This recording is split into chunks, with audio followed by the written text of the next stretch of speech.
Alright guys, I'm going to give you a quick tip about the procedure that I coat my joints and sand and what I coat after I'm done with the power sander.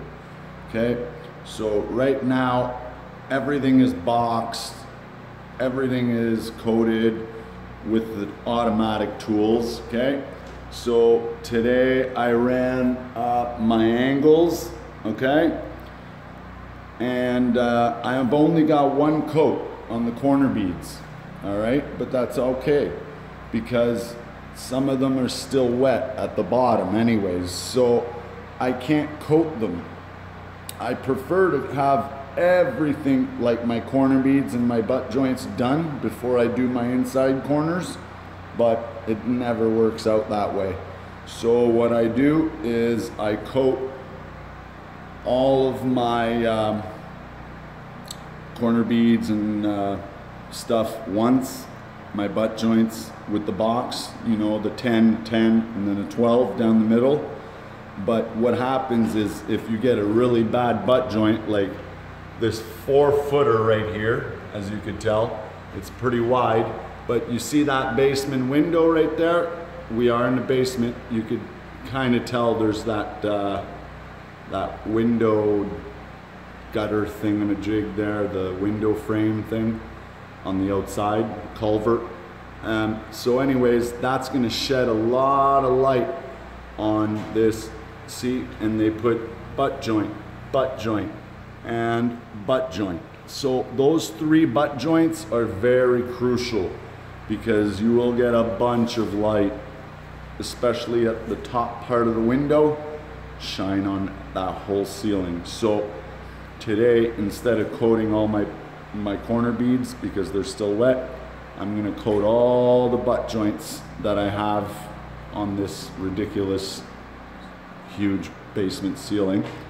Okay, so now what I was getting at is tomorrow I'm gonna sand everything with the power sander because it'll be dry, and the corner beads might not be ready, but they might be ready.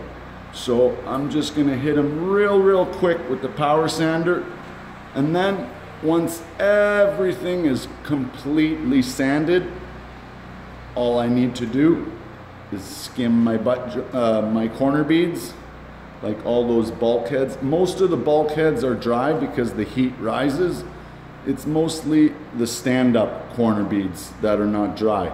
So all I have to do is come back, skim my corner beads and the 3 ways, okay? Because when I run my angles, I don't bother picking my 3 ways. I just clean up the garbage, and then once the angles are dry and I'm done sanding, then it's so much easier to pick your 3 ways, pull them tight, done. You barely have to sand it. Honestly, after I run the power sander, I just use my pole sander with the 3 ways picked already, okay? And I run my pole sander on the inside of the corner because I already did the outside edges of the angles with my power sander.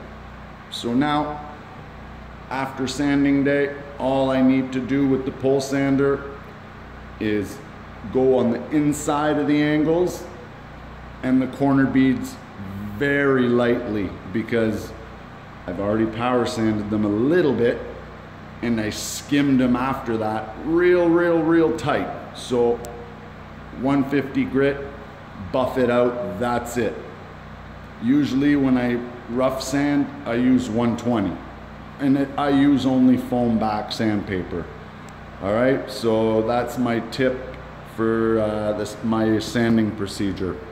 Okay, I hope you guys have a great day and Happy New Year.